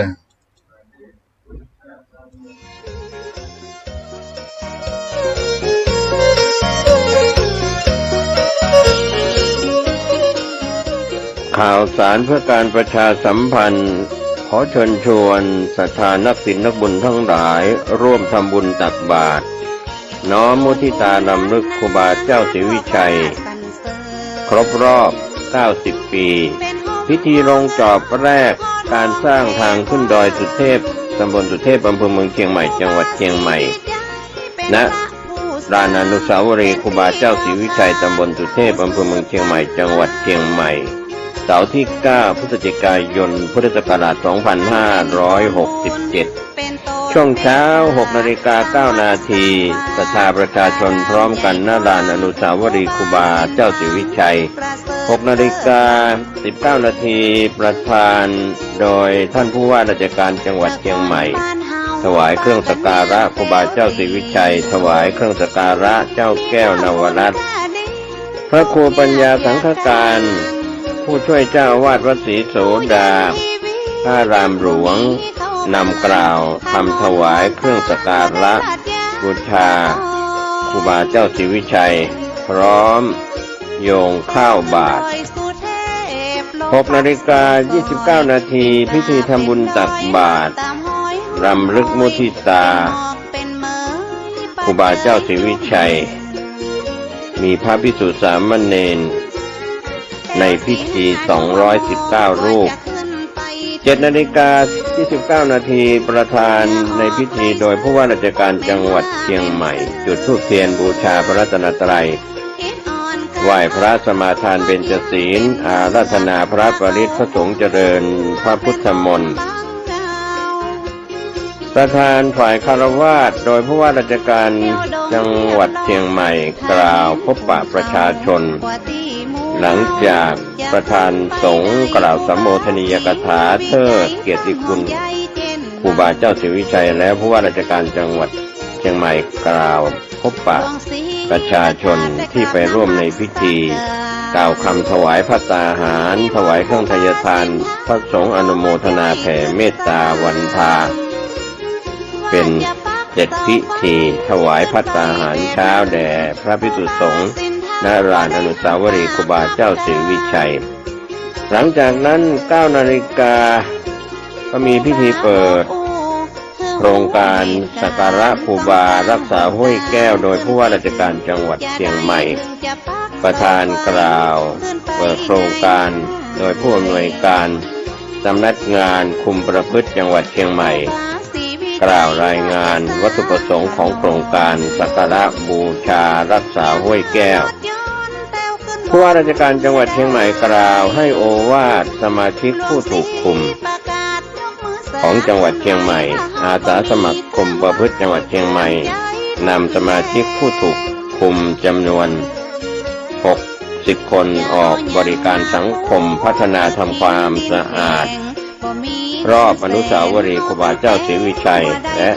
นำตกห้วยแก้วตามโครงการสักการะครูบารักษาห้วยแก้วเป็นเสร็จพิธี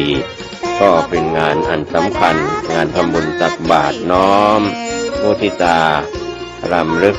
ครูบาเจ้าศรีวิชัยครบรอบ90 ปีพิธีลงจอบแรกสร้างทางขึ้นดอยสุเทพปีนี้จัดงานเสาร์ที่9 พฤศจิกายน พุทธศักราช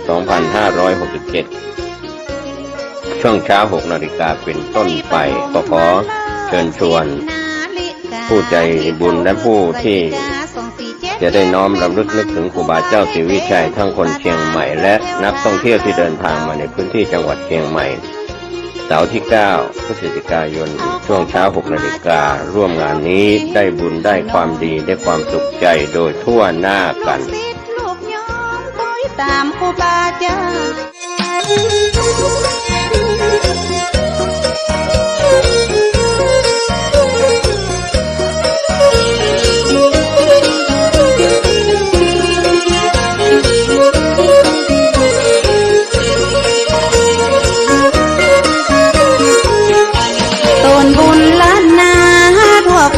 สรรเสริ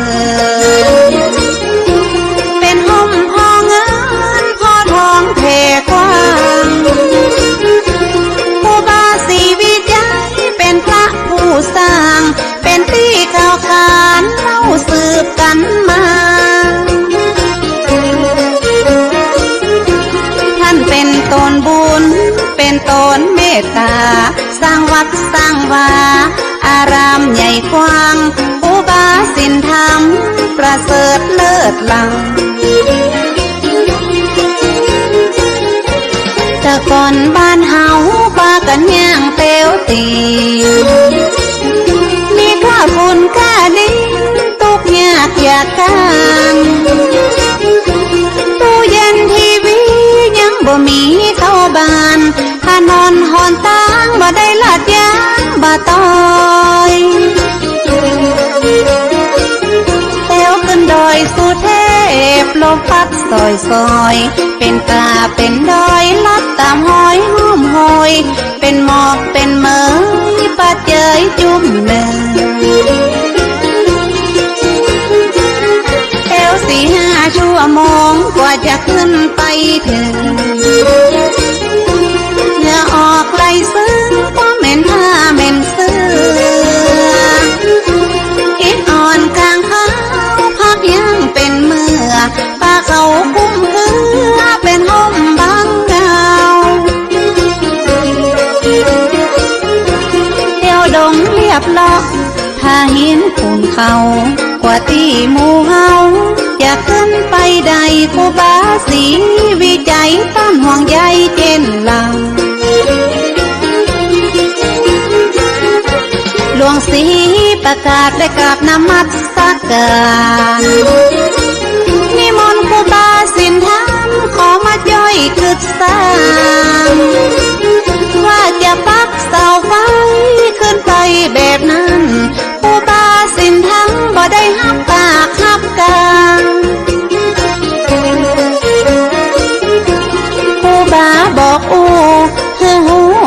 การต้องสร้างหนทางขึ้นไปถึง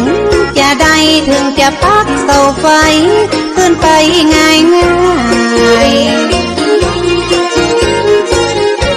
โอบาสีวิจัยว่าจะสร้างถนนอย่าหารถยนต์แต้วขึ้นบนมือได้หลวงศรีประกาศยกมือสาขึ้นไว้ว่าเฮาบ่มีเครื่องไว้เครื่องใจรุนแรงจะเอาหยังมาพูดปืดหินดินแข็งบ่มีเงินแสนเฮาตึงแป้งบ่ได้ครูบาเจ้าศรีวิจัยท่านตึงบ่ไหวบ่หวันแต่ว่าบุตรว่าดาตึงจะมาจ่อยแปลงห้อมใจห้อมแห้งจ่อยกันคึดกันสร้างแต่บ่มีเงินเป็นแสนเป็นล้านจ่อยกันคึดสร้างมันตึงจะใหญ่ขึ้นมาได้ปฐมมาเลิก10 นาฬิกาที่9 พฤศจิกา2477แม่นมันครูบาได้เป็นประธานพุทธแถวทางเริ่มเก่าเอาขอบกมาจอกขุดดินถนนลูกศิษย์ลูกย้อนคอยตามครูบาเจ้าฟันบากทาทางต้นไม้แดงไม้เต้าห้อมห้อยภูเขาเป็นเขตเป็นแดงกำมีดมุยขอบกมาจกแผ่นดินแข็งปันเขตปันแดนคนละเล็กละน้อยปันตาปันหอยลักขึ้นดอยมุ่นติงจ่อยกันทุกทากบะหินบะพาพาลาตกมาไผ่ตึงบะใจหินตึงผัวตึงเมียไข่หัวนั่งยิ้มพาลาตกกิ้งไผ่ตึงบะจมสักกาคนที่มาจ่อยสร้างบุญต้อยกันบ่หวังเงินหวังคำปิกจองปิกบานหวังกุศลผลนำสุขบานแต่ลังระยะเริ่มสร้างคนก็สร้างบ่หลายห้องเลี้ยงวัวเลี้ยงควายทำนาเกี่ยวข้าวเจ้าแก้วนวรัตน์ก็เป็นห่วงแต่แล้วสงสารครูบาเจ้ากลัวจะเสพบ่ตานเจ้าแก้วนวรัตน์เป็นห่วงเป็นหามกลัวว่าหนทางบ่ลุล่วงไปนาสงสารครูบากลัวว่าจะเดือดร้อนครูบาตามเจ้าว่าบ่เดือดร้อนอย่างบ่มานบ่น้ำคนจะไหลมาก่อนคนจะหลั่งไหลพากันมาตัวห้องถนนจะต้องเสร็จภายใน6 เดือนคนป่าละมีตึงบ่มีในเหมือนผู้คนพลเมืองไล่กันมาร่วมสร้างตัดไม่บงไม่สร้างเป่งปะลำโบสากะเลียงเงี้ยวห่อไตลวะไตเกินมาช่วยกันสร้างถนนยิ่งใจหนุ่มเท่าลำพูนลำปางเมืองฝางเมืองเต้าแต่นั่นพายาวเจียงแสนเจียงหายปะลองมูเสือมาเป็นเส้นเป็นสายคนยองคนไตหลายจองหลายบ้านช่วยกันเที่ยวคนตาเมื่อไหลใครยองเอาขอบกมาจอกบะหินบะพาตาใน10 วัน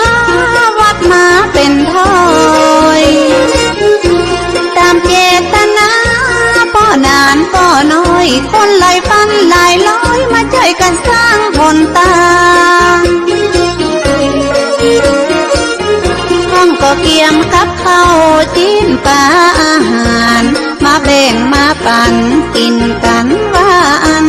สนุกสนานบ่เหน็ดเหนื่อยเมื่อยล้าระยะหนทาง11 กิโลไปผู้บาสีวิจัยบอกว่าภัยตั้งหน้าได้เป็นประธานขุดดินทางหญ้าลอนแลมแหมป่าได้เป็น5-6 เดือนผู้บาท่านเจ้าจะมีในเมืองส่องแสงลองเรืองทั่วเมืองทั่วบ้านเป็นแสงน้ำตาลเหมือนตะวันส่องฟ้าผู้บาเป็นประธานคือสร้างถนนลูกศิษย์ลูกยงเพราะเต็มตาเต็มหน้าเหมือนพระองค์อินบินสารเมฆฟ้าทรงเทวดามาเกิดเมืองคนแต่บ่บุตรวดามาช่วยสร้างถนนก็คือทุกคนที่มาช่วยคือสร้างเหมือนครูบาศีลธรรมท่านได้อ้างกล่าวไว้ยิ่งใหญ่ใหญ่น้อยมาช่วยกันสร้างถนนห้องมาเป็นขายย้อนจะขอบวชเมื่อได้เจ้าเขาชนบทจะตกยากไรต่างก็ยกมือไหว้มาขอติดตามครูบาห้องก็ให้มาบวชเล่าเรียนศึกษาเพื่อติดตามครูบาได้ไปก่อสร้างวัดวาอารามหลายปั้นหลายโลแถมยังมีท่านเจ้าอภิชัยข่าวปีตอนดีองดีผิวบางห่างน้อยได้นำศรัทธาเป็นปั้นเป็นลอยติดตามลำอ้อยมาช่วยกันสร้างหนทางตอนนั้นครูบาข่าวปียังเป็นนานมาช่วยครูบาศีลธรรมตีตันคือสร้างหลายเดือนหลายวันตึงบ่ปิดปอกว่าครูบาสร้างถนนได้5 เดือนป่าถ้า2 วันบ่ได้เฮาก็ขึ้นไปได้พี่น้องศรัทธาปากันยกมือไหว้พ้องต่อล่ำให้พ่อป่าละมีครูบาพ้องเกิดปีติเป็นน้ำหูน้ำตามีความศรัทธาครูบาท่านเจ้าไทยภูเขาปากันเฝ้าแวดล้อมเหมือนกับเนรมิตบ่คิดบ่ฝันมาเทวดาบันดาลเฮาหันตัวห้องครูบาศีลธรรมชื่อเสียงดังกองดังไปตัวห้องถึงจันอินจันทองคนมาช่วยครูบาเหมือนหาฟ้าหาฝนพอเต็มถนนขึ้นบนดอยว่าอันกำน้ำหนทางก็เสร็จงามเรียบร้อยวันที่30ตรงกับเดือนเมษาท่านเจ้าครูบาบอกมาเป็นทอยลูกศิษย์ลูกยงตั้งป้อนานป้อน้อยพาเน้นเห็นน้อยมาช่วยกันทำบุญ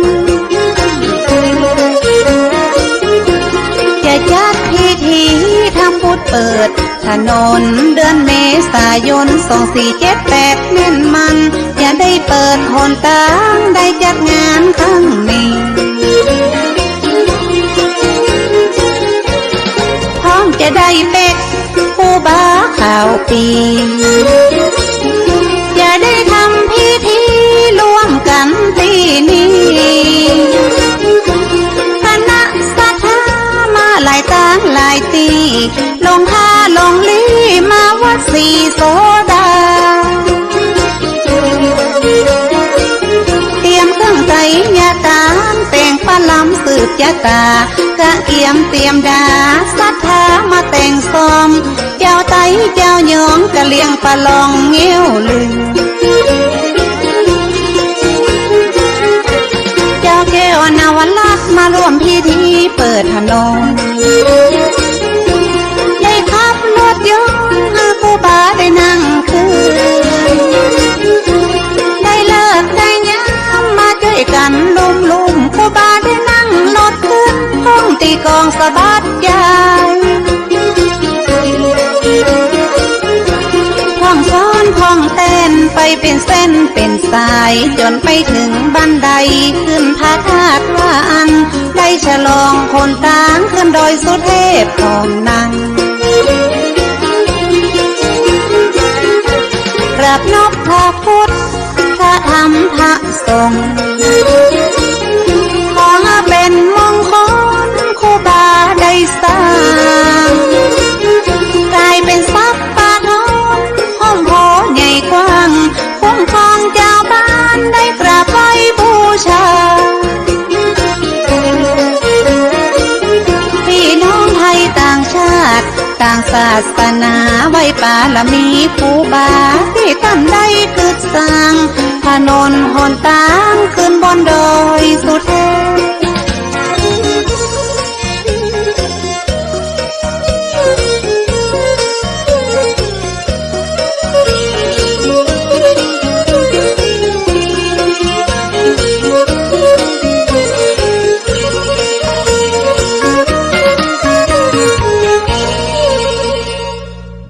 ก็ได้รับฟังการคับขานเสียงซอของแม่ครูทิพวรรณจันทร์สวยในลำดับลำดาการสร้างทางขึ้นดอยสุเทพของท่านเจ้าครูบาศรีวิจัยที่ใช้เวลา5 เดือนกับ22 วันเริ่มตั้งแต่วันที่9 พฤศจิกายน 2567เป็นต้นมาในปีนี้ก็จะครบรอบวันที่9 พฤศจิกายน 2567ก็จะมีการทำบุญโดยการน้อมรำลึกกองทุนครูบาเจ้าศรีวิจัยโดยคณะสงฆ์วัดศรีโสดาพระอารามหลวงเป็นพระภิกขุสังฆะที่ปรึกษาในการจัดการทำงานเพื่อเชิดชูบารมีธรรมครูบาเจ้าศรีวิจัยพี่น้องท่านทั้งหลายได้มีโอกาสได้มาร่วมกินร่วมทานกันได้เพราะท่านนั่นเป็นตนบุญนักบุญนอกจากพัฒนาวัดวาอารามต่างๆก็มีข้อคำธรรมะการสอนของท่านเจ้าครูบาศรีวิจัยให้เป็นที่ระลึกท่านก็ได้สอนไว้ว่าคำสอนของครูบาเจ้าศรีวิจัยนั้นในเรื่องคำสอนเพื่อนได้สอนว่าเครื่องประดับคติยนารีทั้งหลายมีแก้วแหวนเงิน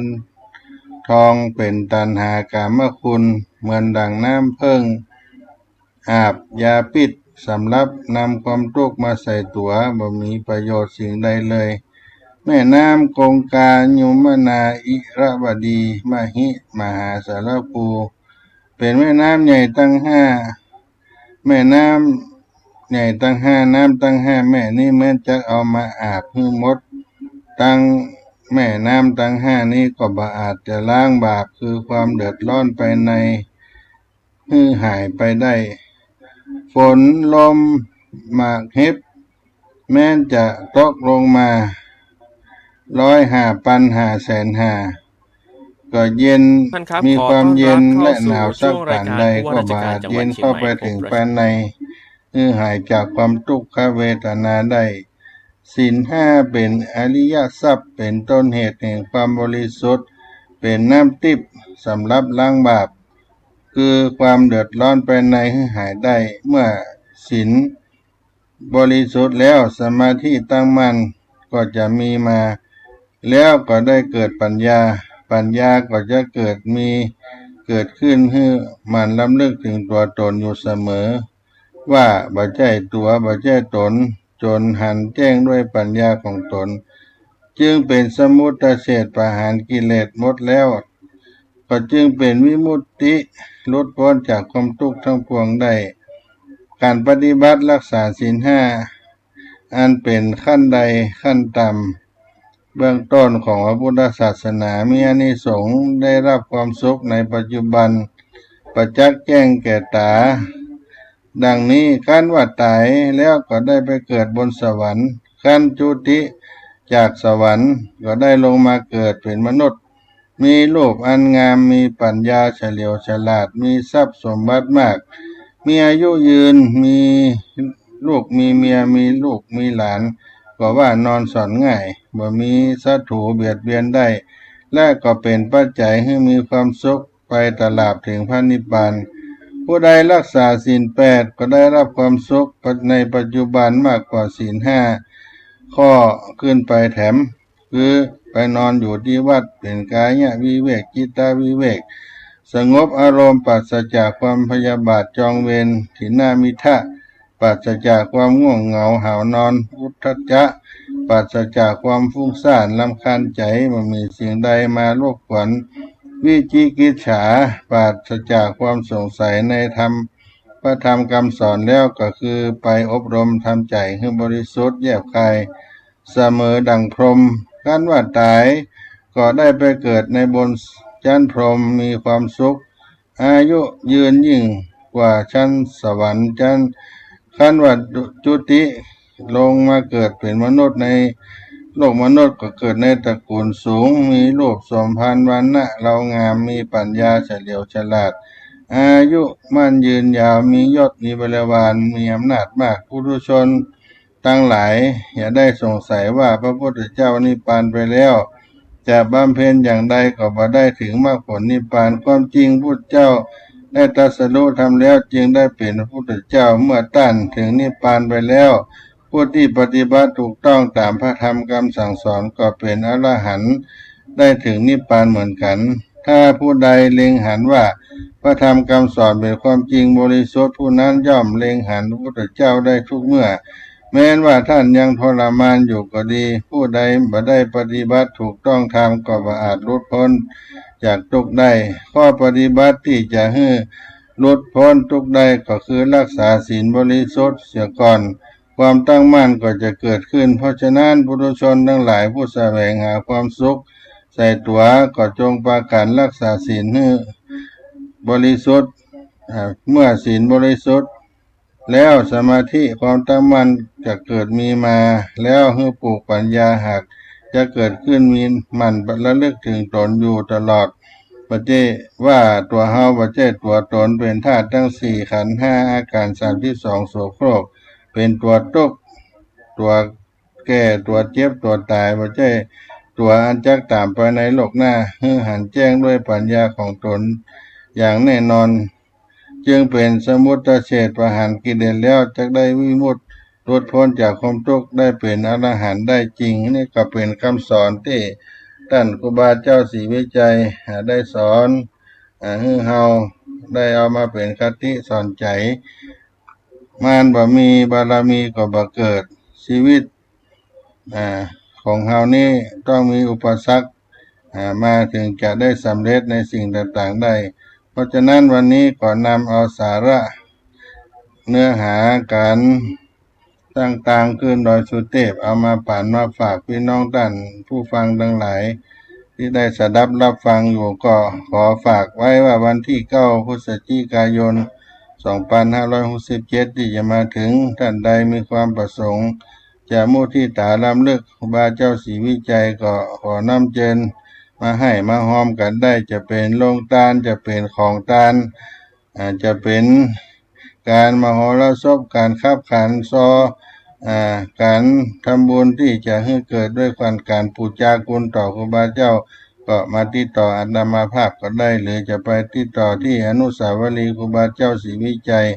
เป็นที่ตั้งกองทุนน้อมรำลึกครูบาเจ้าศรีวิจัยก็มีผู้หลวงจรัญคำสอนและคณะกรรมการ